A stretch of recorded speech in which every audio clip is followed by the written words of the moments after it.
Mark Cuban says he drove cars that cost $200 with holes in the floorboard and lived off mac and cheese.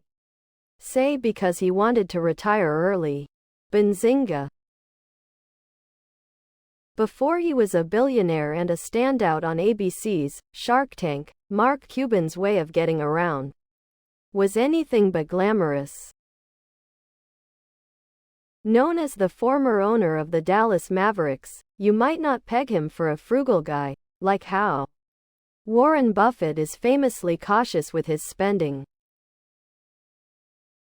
But it turns out, Cuban was pretty good at pinching pennies too. Don't miss, are you rich? Here's what Americans think you need to be considered wealthy. Can you guess how many Americans successfully retire with $1? Below are your comments. Yay, these stories are great when you actually make it. But there are tons of people doing that with absolutely no shot at making billions. When I started out as an entrepreneur, I was driving a beat-up old VW Passat and my wife launched it over some RR tracks, cracking the upper part of the oil pan, which would have cost about 5x what the car was worth to fix.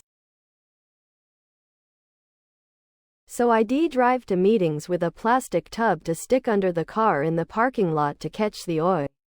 As it all drained out, then when it was time to leave, I'd quickly pop the hood, open it up and pour the oil back in, start her up and drive it like that. I had to park like 2 blocks away around a corner just to avoid the complete embarrassment. I've come a long way, but those days are much closer than the days of $1 billion. I believe the biggest problem our current generation of young people have is that they want the financial security and lifestyle of their parents without the sacrifice and work to earn it. Cuban's origin story is pretty common for people my age. At least those of us who have money in the bank and comfortable retirement achieved or coming soon. Y'all had roommates and lived in bad neighborhoods and drove beat-up old clunkers and worked low-paying jobs until better was earned to get that down payment for a house and spend.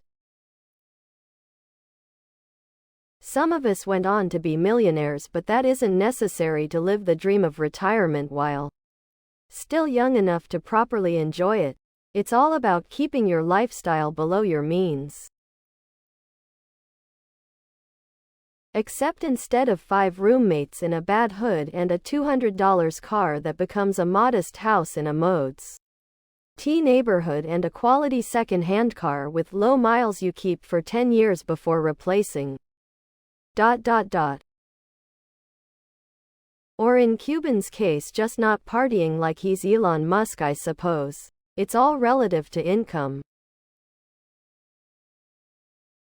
My aunt and uncle bought a piece of land, built a foundation. When they had the money, capped the foundation and lived in the cellar and built their house a little at a time as they had the money. After a few years and when they had the money to finish it, they moved upstairs into their new home. All paid for. Now, who would do that today? Equals nobody, because we all been spoiled. Open mouth face, winking face, crying. Some of us still are, and because of the way this nation taxes us, allows inflation to run rampant.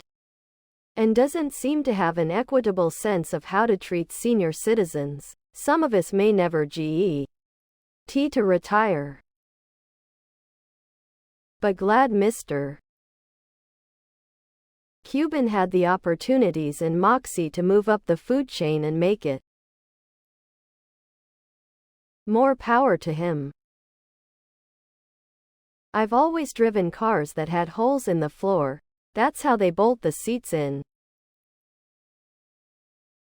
Please subscribe to my channel. And if you like it, please thumbs up.